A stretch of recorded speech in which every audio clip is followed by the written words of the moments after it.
I don't know if anyone could even hear me right now because everything is kind of a mess where I am. I tried to go live with my laptop, but it said that it couldn't find a camera, so I don't actually know what's going on. For the love of God, please show me the chats. There we go. So that's good.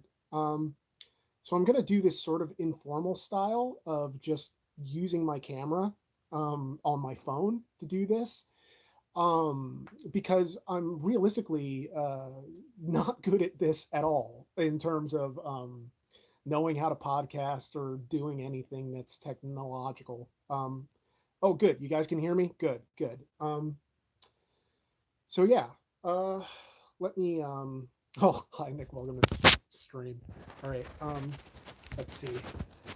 Let me move around so I can get into like more of a comfortable position than what I'm in.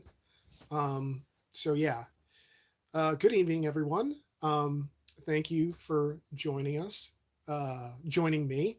you know, and my pistachios back here because I'm putting a hold on dinner for the moment to talk to you guys a bit about what's going on with me. Um, yeah, so I've I came to the decision. I almost don't want to say decision because it was more of an idea that I came to Brian with last week to the effect of if I could potentially sell Betty and what I could possibly do to get that going. Um, and a lot of what I came to was not out of no longer wanting the car, but out of the very pragmatic recognition that I can't really afford the car anymore because everything is sort of going wrong with it. I'm in a continuous state of having to take her into the shop all the time, which sets back my finances considerably. And I understand that's going to be the case with any sort of beater, anything that's older than a certain number of years. And my issue is that I know it's a total pipe dream to get anything even remotely reasonable over the 3,000 that I hope to save up over the next 3 months. But I think I'm at a point where I am struggling to justify continuing to own it. And I mean, it makes me sad because I wanted to hold on to this car forever, but I can't justify it when there are months where, rent is kind of hard. And other expenses are hard. I mean, I have medical expenses, student loans, all this other stuff that needs my attention that I can't afford to give to a car right now. And realistically, I mean, if I'm being honest, I mean, I don't know that I can guarantee that the 3,000 I save over the next 3 months potentially would even necessarily go towards a car right away, just because I have so many other things that are more immediate and pressing that I need to take care of first, and that I don't have the ability to take care of now. And I don't want to go into a place where I'm asking fans to help me to do this, that, and the other thing. I don't want anybody to buy me a car. I don't want anybody to feel like they're responsible for me. But I'm also in a position where I'm struggling to feel like the adult I need to be. And I think in every aspect of my life, I try to take care of the people that I love and take care of the things that I love. And I think moving on from Betty is an extension of that, of finding a way to take care of the people I love because I haven't been able to for the past few months. I feel like I've been emotionally absent. I've been in a very strange headspace, I suppose, as my sort of mental health has kind of deteriorated. But I mean, you guys have helped keep it together. A lot of you have, um, because I know that I'm not. I know that I'm not the easiest person to know. I suppose that I'm not the easiest person to follow in a way. You know, I don't upload RCR stories as much as I would like to. I don't know. I feel like my writing is kind of deteriorated a little bit, although I have had moments that I've been very proud of. Um, and I'm trying not to let my mental health get me to a point where I'm spiraling. And an extension of that would be to get a car that I'm not constantly having anxiety about, of like, is this the day that another check engine light comes on and like I can't afford it? I want to be able to take care of the people I love and to put them before me. And doing that means I just want something practical. That's all, you know? I don't want to be a burden. But again, I keep coming back to the realization that whatever I save, there are extenuating circumstances. Like, unless I can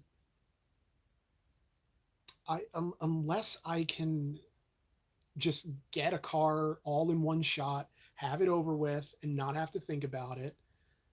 You know, like if somebody wanted to buy Betty for like 5 grand somehow, like it's impossible. I doubt I would even get like 1,500 for her. But if somebody wanted to, like that would be amazing because then I would just be able to like go and get another car and just plop it down and I own her outright because I don't want to finance anything. I don't want to do that. And but I recognize that there are times where I need to put other things first. While it would be nice to get a different car, I have to put other things first and make sure that the people who need taken care of are taken care of. And that includes me too. You know, I wish that I could say that Betty is in this amazing condition that justifies a price above 1,500. And I mean, I have put so much money into this car, at least like 20 grand over its life, I would think. Wait, no, 20 grand is too high, but I have put a lot. Um, and I,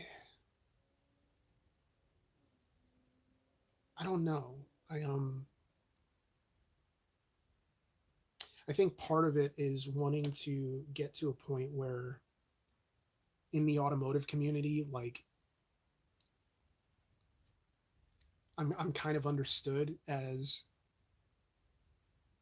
what I am, which is a guy who isn't always great with cars, a guy who's not always great with being on top of things, and but that I try, that I have the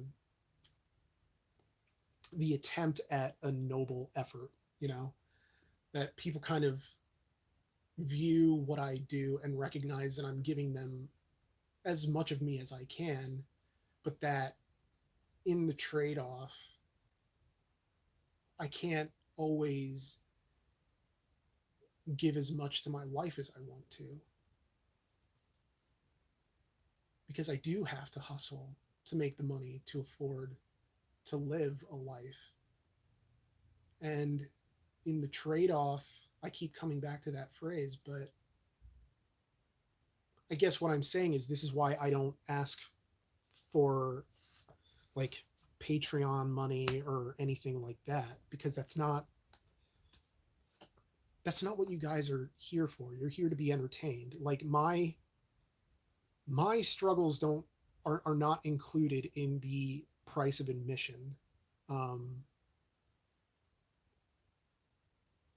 but there's a lot of I think I'm trying to ascertain what it is about I'm in therapy. I got a new therapist. It's great. I feel so hopeful, so optimistic for the first time in a really long time with a therapist. And one of the things that I'm recognizing is that I apparently, or at least that she's noticing in me, is that I don't feel that I deserve things. And so I think when RCR really sort of took off, um, there was a lot of guilt involved because there's no reason really that I should have success. There's this weird guilt that goes with it. Like, yes, I did do the work. I have done the work, but there's also a recognition of my privilege in a way. Like, yes, okay, as a Puerto Rican male growing up without a father and with I was raised by my mother and my grandmother and my father's best friend, who was a gay hairdresser, wonderful, wonderful man. And I had the privilege of a very heartfelt upbringing. But by the same token, I was not raised with a whole lot of, I suppose, what you would say is practical advice for adulthood. And and I don't harbor any resentment against my family for that, none whatsoever. And I don't want it to sound like I am. I'm just stating that, like, financial literacy, adult literacy, that was never really a big thing for me growing up. And because I assumed I would never have anything, I had dreams, but I didn't think that I would actually realize them. The only dream that I had growing up was to be a writer, to pay the bills writing. And then that happened. And I didn't know how to deal with it. Like I got Betty in one shot for $4,400 um, with money that I earned from a paycheck writing for a TV show. It was one season of a TV show. Um, and I thought this is the greatest thing in the world because I didn't think in a million years anyone would ever pay to read something that I wrote or pay me to write something for other people to consume. And in that, I had a high. I remember, I know a lot of people don't like Steve Harvey. Um, but when I was growing up, he was one of my favorite stand up comedians. And one of the things he said that really stuck with me was that people don't know about my past. People don't know that I didn't have a car in my own name till I was 38. And here I was at like 31 and I finally had a car in my name.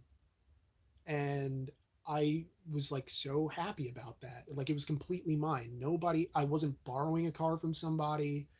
I wasn't leasing or nothing. It was just like completely and totally mine. Um, and I know I'm rambling. I know. But it's understanding that it's recognizing, and I keep saying recognizing and understanding, but it's something that I have come to accept is that good things are temporary. It's good things are ephemeral, but so are bad things. I have a line in a review coming up that I wrote that I don't know if Brian's actually going to use it, but it's kind of a review closer, which is that it's kind of like weirdly philosophical. Oh God, how did I phrase it? Okay, so it's things can always be better, so be thankful. But things could always be worse, so be thankful. And that's what I want to be. I want to have gratitude in every aspect of my life. And that means that when my car goes, that I'm not bitter, I'm not cynical. I'm grateful and thankful for the years that I had with the car, and wanting to move on to something that maybe isn't as eye catching, if you can even say that my car was eye catching, but something that I can live with, and that I can, when I go out, that, my girlfriend doesn't have to worry that I'm going to break down somewhere, which was a very real possibility and happened 2 weeks ago. So, all right, I suppose I should stop being philosophical and self-deprecating and go to the super chats, because I see that we have some from some very wonderful people and who I'm very thankful to have here. So Evan P, $5, says, no shame in driving something practical. A real car guy isn't defined by what he drives, but how enthusiastic they are about cars as a whole. Well, I really appreciate that. And I agree. Who just made the tweet about, oh, forget offhand, but it was to the effect, it was an automotive writer on Twitter, to the effect of how, you can love cars and resent car culture, um, or a car dependent society. And I love car culture because it's so diverse and unique in so many different facets. But by the same token, you know, maybe in a perfect world we'd have high speed rail or and other things that limit our requirement for cars. But I like the idea that car guys are defined in different ways, that there's no one big universal um, signifier for what a car guy is, who a car guy is, and how he operates. So I don't know. I appreciate your message. How am I doing on battery? So far so good. Um, so yeah, let's see. Noodles Extra MSG, $20. Thank you so much. I really appreciate that. That is so appreciated. Adulting sucks. Here's a bit for gas, or a bit gas. Best of luck. Thank you so much. I really appreciate that. Truly. Um, yeah, I mean, gas over in my area, we're down to 361, uh, which is actually good for this area. So yeah, that's probably where that's going. Um, Curly, $10. Gonna miss her. Don't know if this was suggested already, but unironically, an EcoBoost Stang would be a true successor, in my opinion, in looks and power. Well, I very much appreciate your contribution, and I really like the suggestion. The only problem is, like, I mean, I've had Mustang suggested before, like even earlier in past podcasts, like Brian has said, like when it's time for Betty to go, give it her an S197, the one true Mustang. But I kind of want to get away from Mustangs. I kind of want to get away from Ford in general, just because I've driven it for so long that I've come to notice these things that really bother me. And I'm going to make a video about the things that bug me about Betty and why I'm moving on from Ford products for the time being.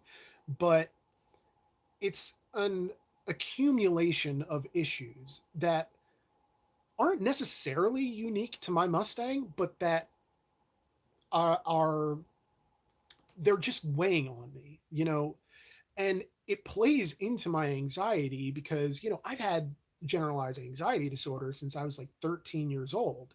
I was diagnosed with it. Now, granted, it's not like I was put on medication right away. I was in therapy. I was talking to people for a lot of my teen years, but then it got to a point where I was not functioning.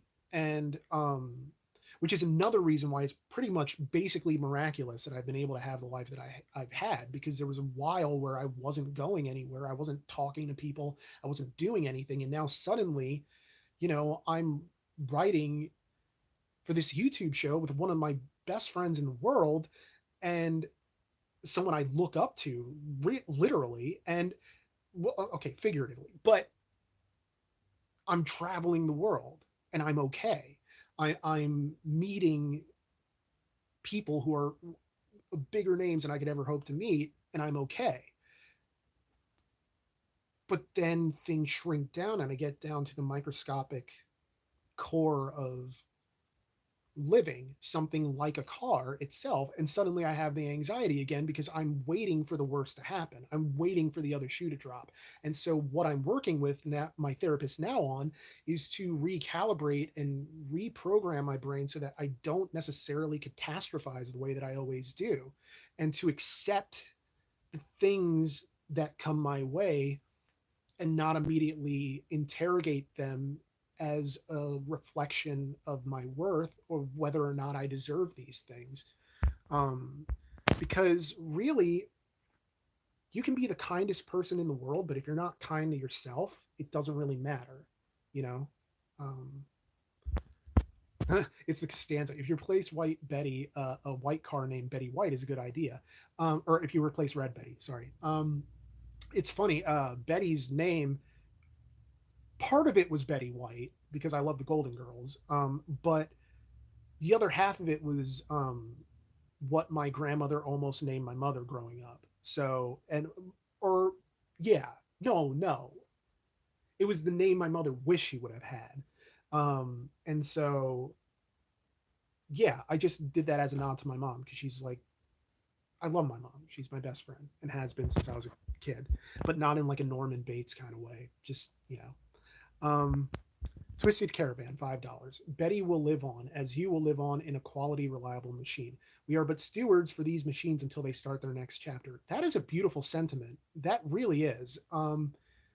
The idea that we're sort of the custodians of a piece of machinery until it lives on or finds new life in its next through its next owner.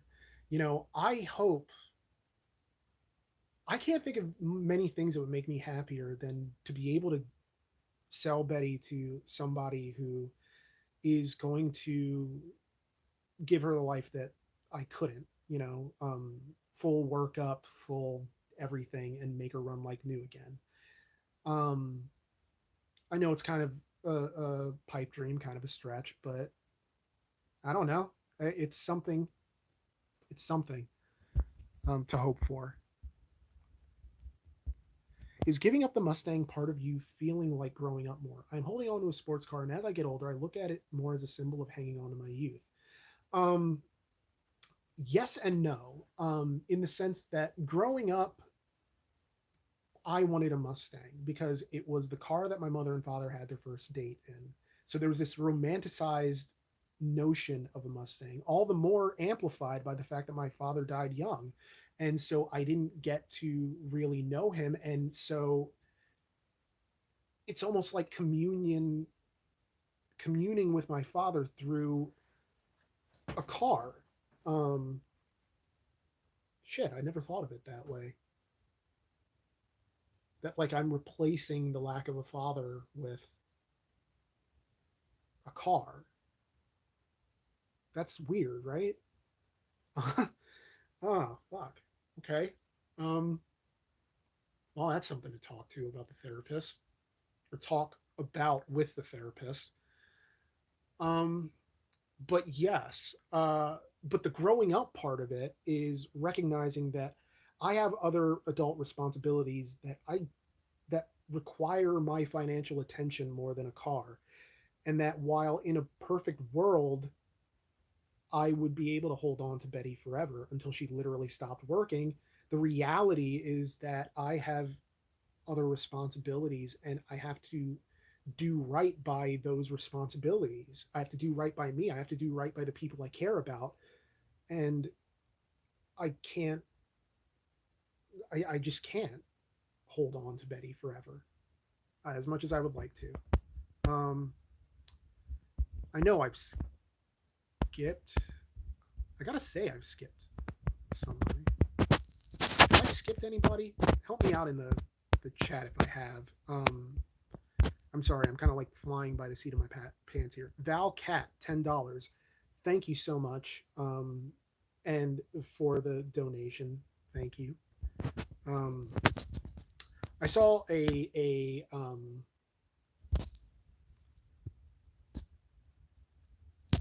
saw someone up above ask if how my nephew was taking the news because if you follow me online, you know that my nephew and I have this fun YouTube show that we do, which we haven't done in a bunch of months, called Limited Time Roman, where we essentially review limited time only foods, and we film every episode in Betty, and he kind of views it as our studio.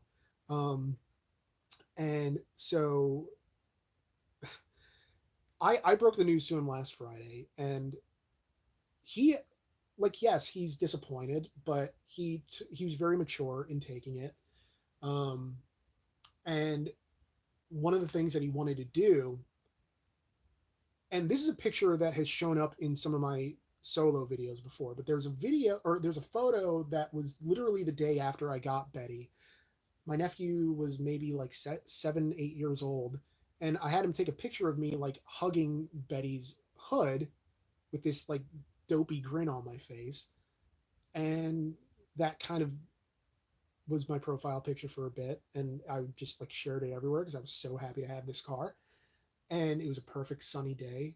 Um, so on Friday, he wanted to recreate that picture with himself. Real fart upcoming.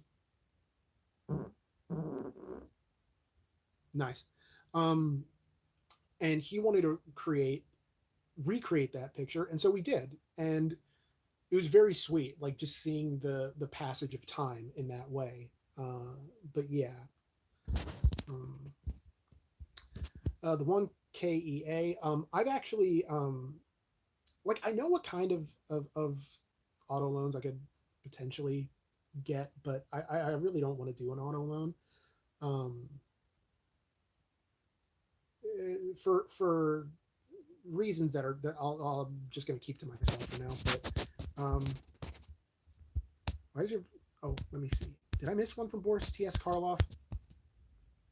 Oh, there we go. Oh, that's the one that I missed. Okay. Salute to that beautiful red chariot as it moves on to its next life. Also, how is your nephew taking the news? And yeah, that's what I was explaining is that yeah, he it was rough, but I mean, yeah.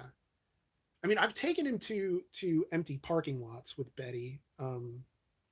Infer of that what you will. To just ride around, and because it's important to me that like as he reaches learning permit age, and that he's now old enough to be able to begin thinking about that next phase of his life where he finally gets to drive a car, and he wants an SM95 Mustang because he loves his car arguably even more than I do. But I'm like, here's the thing: if you're going to do that, be a great, excellent, amazing driver, because you can't have a Mustang and just be out here. And I know that's weird to say that like a Mustang owner would be an amazing driver necessarily, given the cliche of Mustang drivers, but I don't know.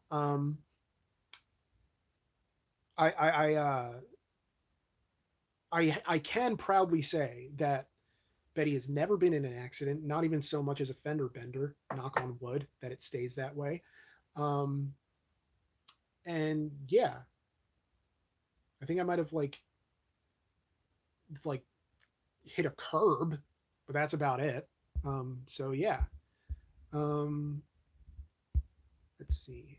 But thank you, Boris T.S. Karloff, for the $5. I really appreciate it.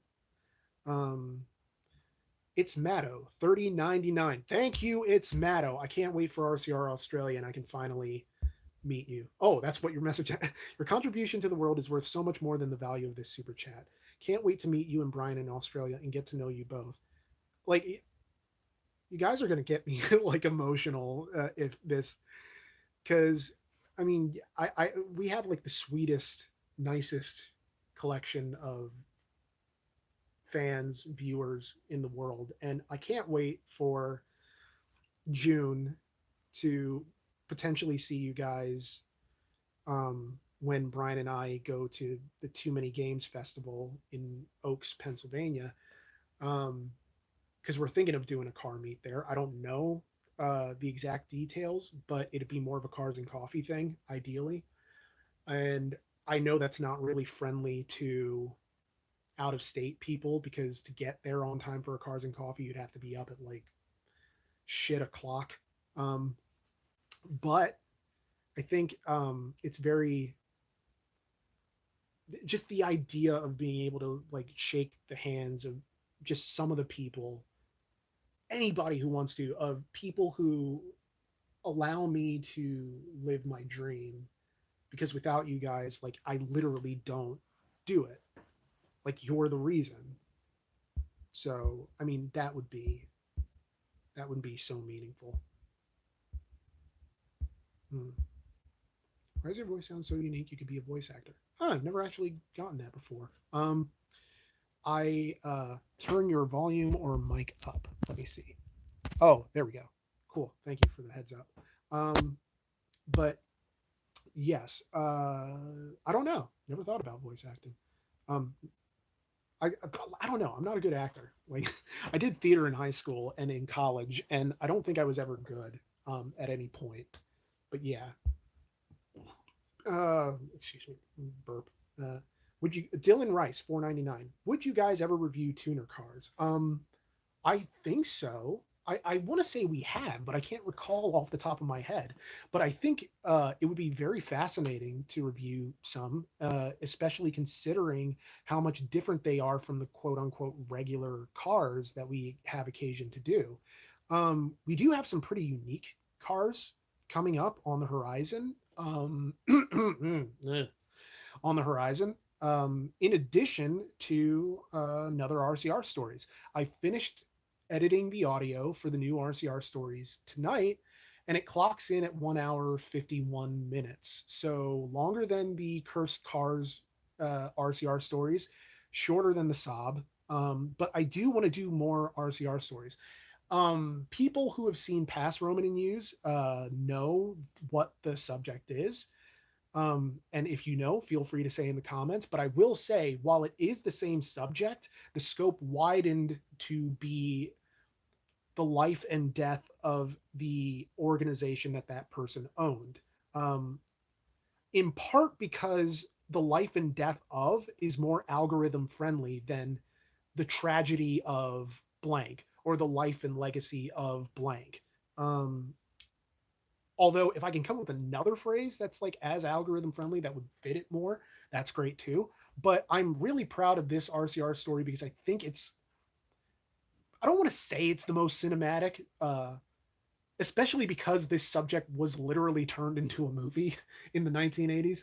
But it's a story that plays out in a way that's cinematic, and that has nothing to do with me. It's just the facts as they happened just happen to be very cinematic, and so I love this story and find it very interesting. And I've been wanting to tell it for years, but I don't know, I get sidetracked. I get like a wild hair up my ass about like other potential outlets for discovery. um, but yeah, let me see. uh, let's see. That exhaust won't pass inspection. Um, let's see. Would you guys ever review touring cars? Whatever. Have you ever done any random trips with the Mustang? Like just decided or plan to just go on a drive? That's something I plan to do with my Corvette one day once I sort out all the electric issues. Kind of like a road trip for the sake of driving, no real destination plan. Um, Sometimes, yeah. Like early on when I had Betty and I now had the freedom of a car that I didn't have to answer to anyone else for. Like, I'm not borrowing this. I don't have to have it back by a certain time. Like, yeah, I would literally just go for drives all the time. Now, or like I'd go to like some random place that when you don't have a car is like a million miles away, but once you have a car, it's right there. Like King of Prussia Mall or fucking,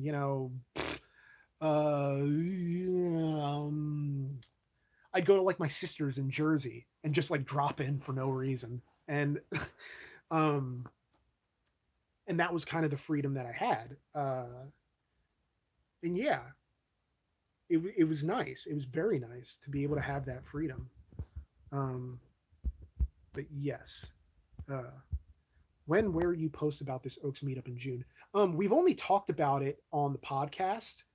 Um So because we don't have an official date yet, and so we're kind of waiting to have like details and everything before we would potentially give that out. But I know that if you follow Brian on Twitter at regular cars, I believe is the Twitter handle, not regular car reviews, but just at regular cars, like the YouTube channel is, that he'll eventually announce it there, and I'll probably announce it too at the Roman Nick. Um, but yeah, that's kind of the plan. Um, Still think Life and Death of Sob should have been called a sob story. That's not bad. That's not bad at all. Let's see. I love the RCR story so much. That Gen Mustang is a piece of shit anyway. Fair. Lancer Gallant. Oh, is it about a man whose first name is Preston? I don't know. I mean, I do know. So, uh, but yeah. What are your Aaron Crutchfield? Thank you for the $5. Any relation to the head unit people? Oh, another real fart. Your question. What are your must-haves and must-not-haves for your next car? I would prefer to have something that is good in snow, um, or at least not as bad in the Mustang or as the Mustang in snow. Um, I would prefer something that has a more ride height, just because where I live now is just completely doing a number on my suspension. I mean, not as bad as you would think, but I just know that over time that's going to be a thing. And so, yeah. Then, what else is there? There's the thing is that must-haves for me just basically boils down to it works and I don't have to worry about it.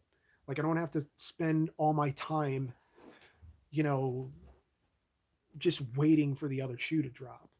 Like that would be great if I just could have something I don't have to think about. Um, Something that's affordable. Gas mileage would be great, although I'm not holding out hope necessarily.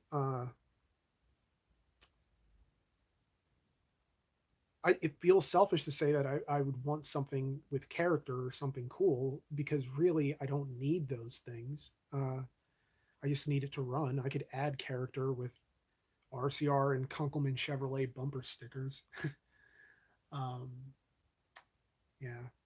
Uh, yeah, I wish I had a better answer. I mean, all things being equal, I would love to have a Rav4. Um, I know it's not realistic and it's not going to happen, but I would love to just get a used Rav4. That would be wonderful. Um, and I say it's not going to happen because, even if I save the necessary 3 grand over the next 3 months, where am I going to get a Rav4 for 3 grand that isn't like 800,000 miles and at death's door? And if I sell Betty, like who's going to give me any sort of money that's going to make up that difference?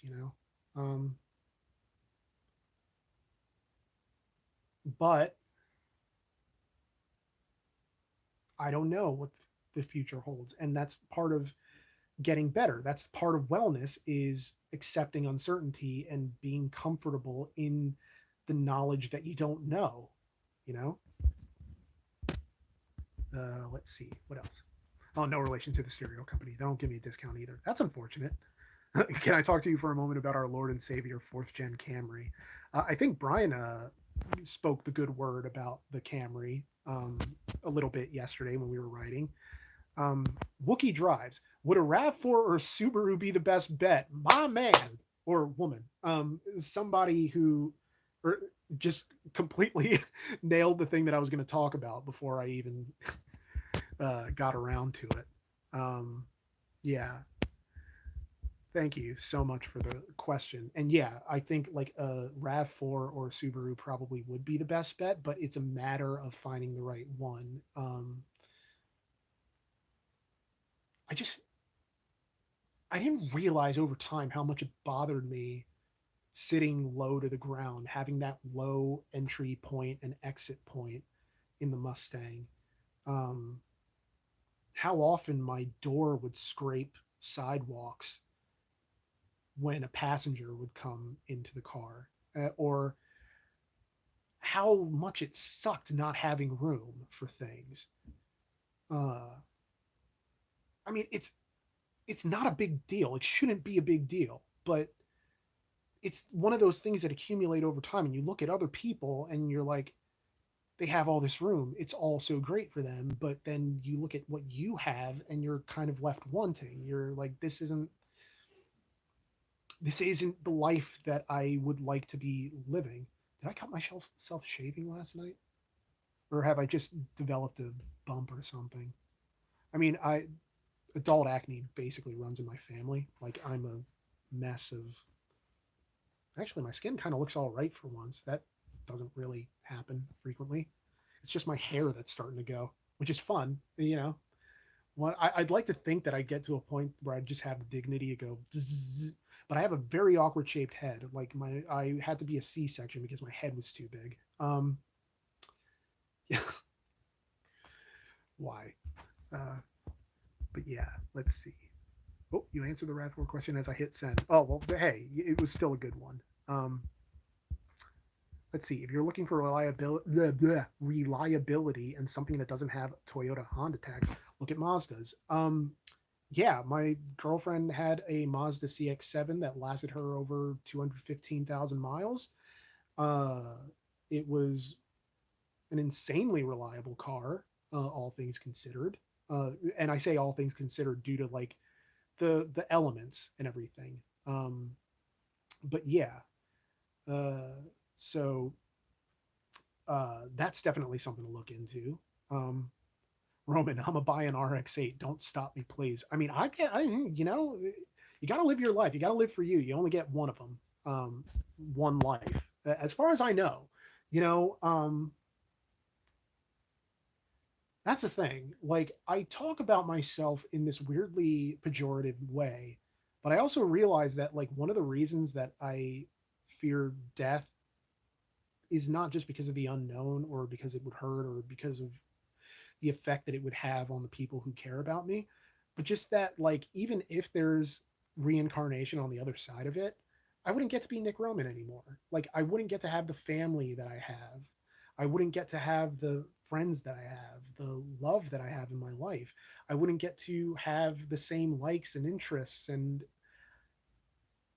like even if I got another life that was potentially better than this one, I would mourn this one. But it's like if you're reincarnated, you're not going to know unless, you know, hypnosis or something. What am I talking about? Someone needs to like stop me at some point.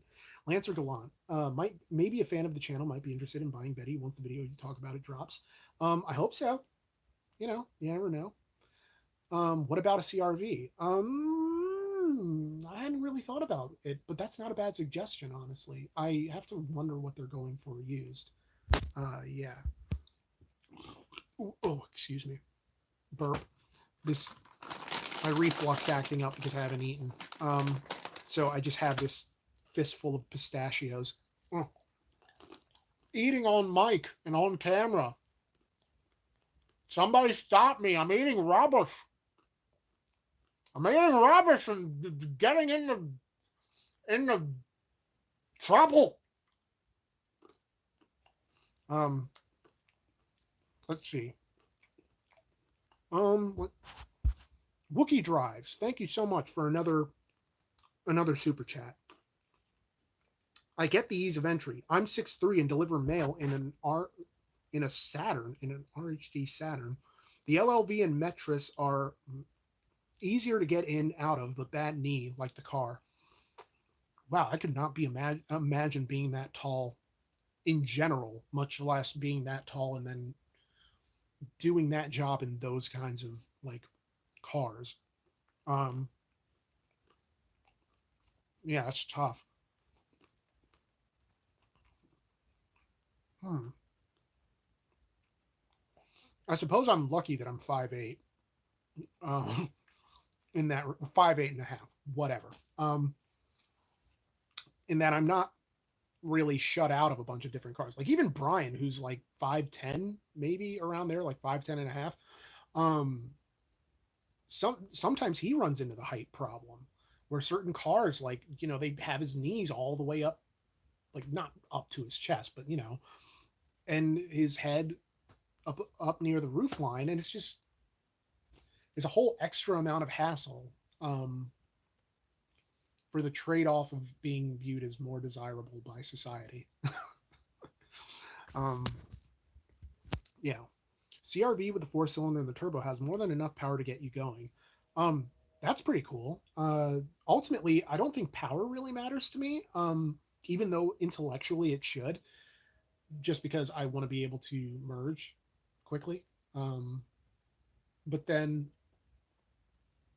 I don't know. I look at other similar cars and realize that there isn't really a whole lot that I need. Um, I oh, this kind of ties into a story that I have from the weekend. Because I was about to get off of the highway and then merge onto like the other, you know, PA 78 or whatever, and you know that is an interstate that I always have anxiety about merging onto because people are just kind of flying by, and I'm worried about the amount of room that I'm going to have in the gap and all that other stuff. Well, it turns out, like right before my exit, there is a very major accident that happens that, you know, there but for the grace of God go I, because if I had left Brian's house 3 minutes earlier, or even like 2 minutes earlier, then I would have potentially been in a very nasty accident. But what happened was, um, so this van um, crashed into this pickup truck, like rear-ended it. Um, don't know who was at fault. Not really my business, but the bumper, the front bumper of the van is completely gone. It was like a Ford work van, some kind of work van. Front bumper completely gone, like the hood completely crumpled. Um, I don't. Oh, why does the volume keep going down? Is it like an automatic thing? Because that's the second time someone has to turn up the volume, and I'm like, I thought it was all the way up, and then I go to turn it up, and there we go. But thank you for letting me know about that. But yeah, the um, so the person crashes, and literally it's so close that me and two other motorists are the first ones on scene because there's nobody else there yet. And so we immediately pull over. I get out of my car, and I start running over because all I see is like a wall of airbags that have been deployed, and there's like a hand sticking out. Not sticking out. That makes it sound like it like fell off or anything. But like the the woman, the driver, is trying to like get her hand out to, you know, just I don't know. Why does anybody do anything? But uh, I go over there, and the other two motorists have beaten me there. And why am I making it sound this way? I'm making it sound so dramatic when it's really not. But they get over there and they're talking with the woman, and we're collectively trying to figure out like what's the situation? Can she move? Can she do anything?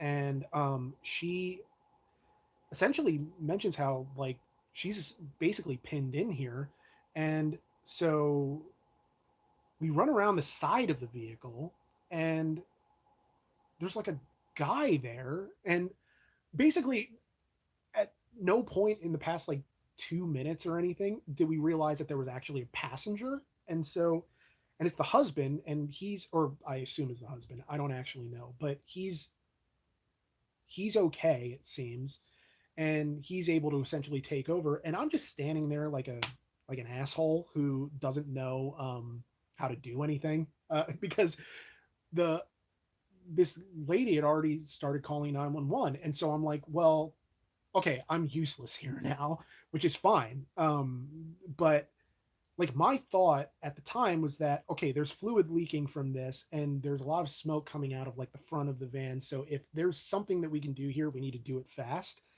But then once I realized all the fluid was coolant and that I was only going to be in the way, I just sort of went back to the car as the cops ended up coming out. But then there was a guy, an older gentleman, who asked like, hey, has someone called 911? And we're like, yes. And um, later on, when the police come, this old man is sort of walking across the highway where this all happened, and like an older cop like really gets in his face, but in a weirdly passive aggressive way, and says, "Hey, you're kicking my evidence around. I'm gonna have to arrest you." And you think it's like you think he's joking, and then he just maintains this cold expression, and you realize he's not. And so the old man backs away, but that was just such like the whole thing was so strange, and I just remember thinking like please let these people be okay, like that's all that I want is for these people to be okay. And eventually like because we were stuck there for like the better part of a half hour, which was surprisingly short considering the amount of debris scattered around the road. But um I mean the woman was eventually freed from her position, and I don't know, I didn't see any follow up about it, but hopefully everyone was okay. But yeah, I think I skipped somebody. I did. There we go. All right. Thank you for the heads up about accidentally skipping someone. Your own Nifdel, $15. Sup, Nick? I can't send much because I'm also trying to replace my 30-year-old 300,000-mile beater. Wow. But here's an hour of my DoorDash work. You deserve it for all you've gotten me through. Para la raza. Well, thank you so much. I really appreciate that, especially considering that, like, that's very hard earned money. And I, not that everybody else's wasn't, everybody, it's all your hard earned money. But just know that, like, I appreciate it so much that you guys are basically like, you're sustaining me emotionally and in every other way. I cannot begin to express to you how much that means, or just how meaningful it all is. Um, so let's see what else. I think I'm gonna go for maybe like 10 more minutes, just because my phone battery is starting to get low. I'm like under $40 or not $40, under 40%. See, money's on the mind. But yeah, uh, oh, that's the kind of more I mean. What I mean is it has enough power to get you going when you need it, but for the most part, it's pretty smooth. Yeah, I would like that kind of smoothness, that kind of certainty of acceleration. There's a car coming up in 2 weeks that Brian and I wrote yesterday that has that you wouldn't think it would, but it has this easy going, like smooth acceleration and turns. You don't have to do a lot of like input really. It's like one finger steering. It's feather light. You would never think about it. But yeah, 4Motion 1.9 TDI. Become the god king of the PA dubbers. Almost endlessly tunable and economical, VW build quality and 56 gen are practically bulletproof. Cheers from Eastern Europe. Well, thank you so much for the question, Kurt. Um, I I don't know that I'm at the point where I necessarily want to be the PA budger PA dubber. Sorry, I was reading that next question as I was answering this one about did I increase the budget for my next car? No, I haven't yet.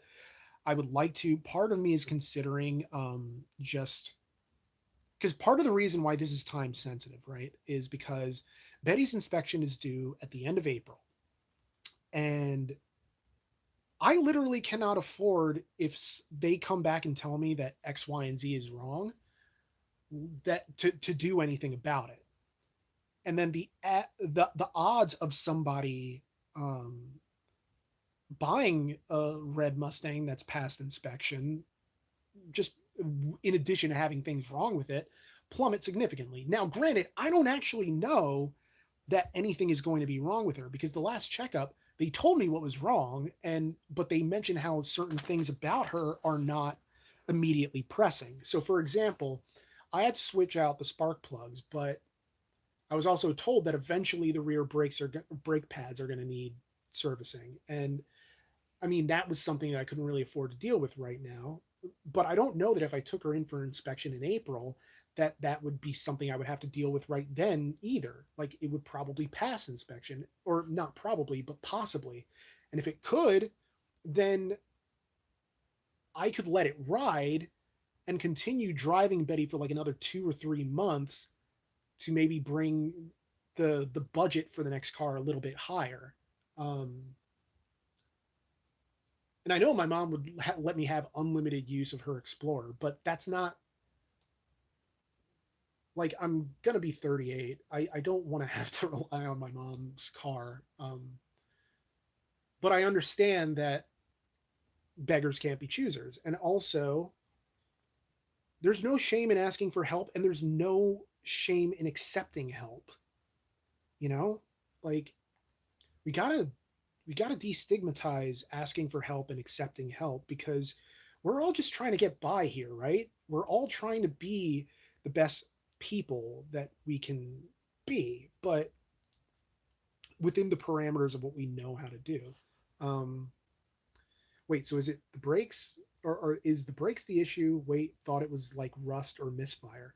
Um, well, I mean, I did have a misfire, and the whole thing it was like I could probably pull the reports, but I don't really feel like doing that. But it was a whole lot of like spark plugs, coils, all sorts of things that when you factor in labor and all this other stuff, it was just really like expensive for me. It was expensive. Brake pads, I don't, part of it is mechanical literacy, not knowing what things are supposed to cost, I suppose. Like all told, I'm not sure what it should cost to replace brake pads and rear brake pads. I think part of it is just the accumulation of anxieties surrounding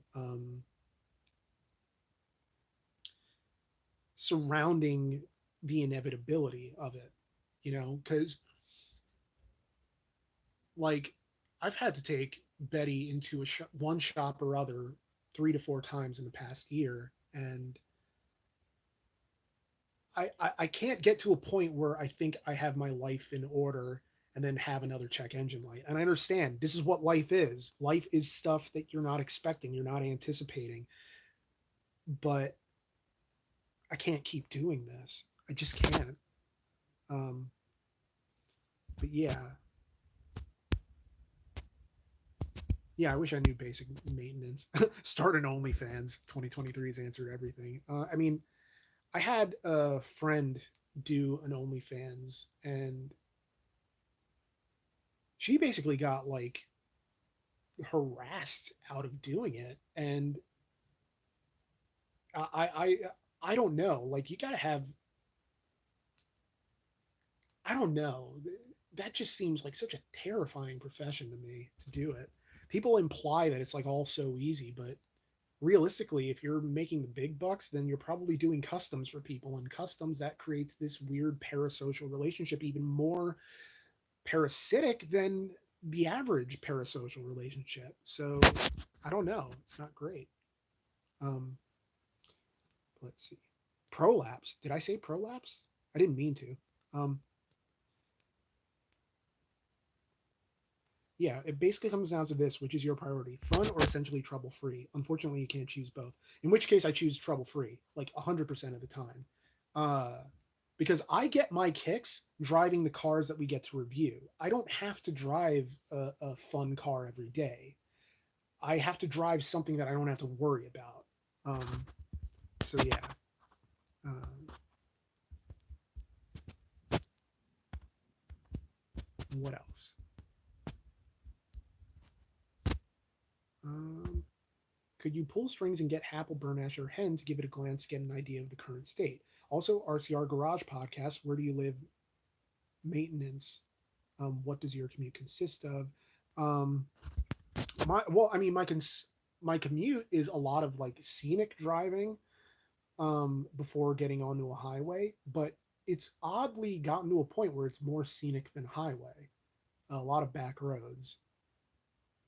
Um, I could do a version of that drive that's all highway, but it's longer by a significant margin. Um, and so, yeah. As for the pulling strings, I mean, I don't know. Like, I hadn't thought about that. It's something to think about. Also, because I'm thinking of it from a content creator's perspective of like I can get a video out of this. Um, but yeah, maybe. Let's see. Toyota is worth the Toyota tax. It's not subjective that they are highly reliable. So in the long run, you will save money and hopefully won't be anxious about unexpected repairs. But at the same time, Toyotas are not usually fun. That's an interesting approach. Yeah, and I don't know. Yeah, it's given me a lot to think about. I really do have a lot to think about here. Let's see. What kind of needs does your car need to fulfill? Yeah, it's back to the RCR hierarchy of needs. And for me, I just need it to run. I need it to work. I need it to not be something that I'm constantly worried about. You know, think about a new Civic or HRV, CRV. Those are good suggestions. I mean, someone earlier up the chat suggested a CRV, and I hadn't really thought about that before, but it's something to think about. Um, Sorry, I keep coming back to something to think about, but I need it to be. I don't know. I think my perspicacity is failing me. That I just wiped my phone screen and created craziness. Honda Element, yeah, those are pricey.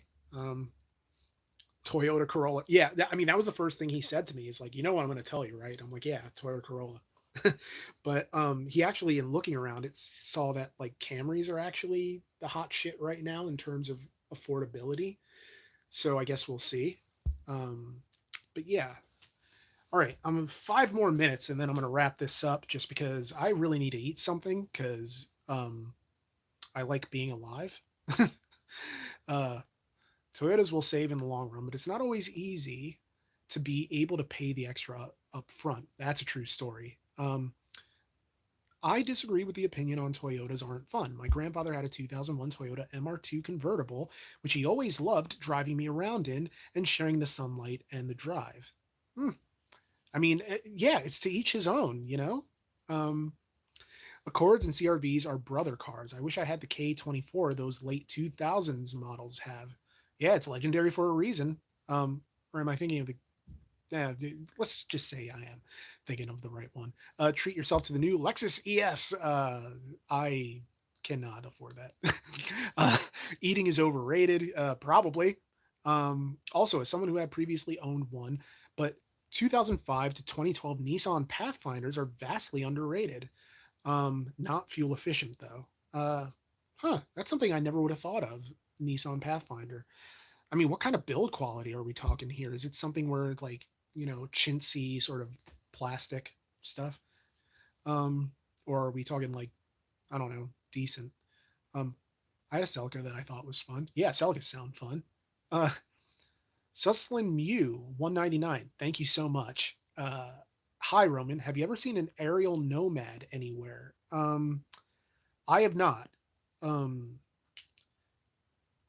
it's weird. Like the only aerial that I've seen in person was the aerial Atom we reviewed for the one Christmas special, and that was a remarkable car. Or was it a Christmas special? Yeah, I think it was a Christmas special. But um, that was a lot of fun. I mean, yeah, just I had a lot of fun with that, and so I don't know offhand what the Nomad looks like. I'm sure I've seen it before, but I just haven't. Like my brain isn't braining correctly, so I'm sure if I saw one, I'd never be able to forget that. So yeah, avoid CVT Pathfinder. Good advice. Avoid Alliance, so Nissan and Mitsubishi vehicles like the plague. Hmm, interesting. Do Nissan Pathfinders of that era have the same issue as the Nissan Frontiers that have the coolant mixing with, I believe, the transmission oil? Didn't realize that was an issue, but Nissan steel just crumbles to dust if your latitude is above Florida. Ooh, I'm getting good advice in here. Yeah. Tacoma and Forerunner are fun. If Jeep had made me take them to court over a lemon, I totally was going to ditch my Wrangler Unlimited for a Forerunner. That is a valid, totally valid. Um, Didn't Goldie have rust issues? I want to say yes. Well, I mean, yes, she did, absolutely. But I don't know how much of that was like problems that Goldie sort of came with that we weren't necessarily aware of. Because I don't know anybody who takes better care of cars they own than Brian. I don't think I've ever met anybody who spends that much time making sure everything is tip top magoo than Brian. And so I would like to think that, you know, if rust issues began to present themselves, that wouldn't be something that he would take care of. But also, I know that there's only so much you can do in the grand scheme of things to ameliorate those issues. Uh, so yeah. Um, all right, I think an hour and 5 minutes is good.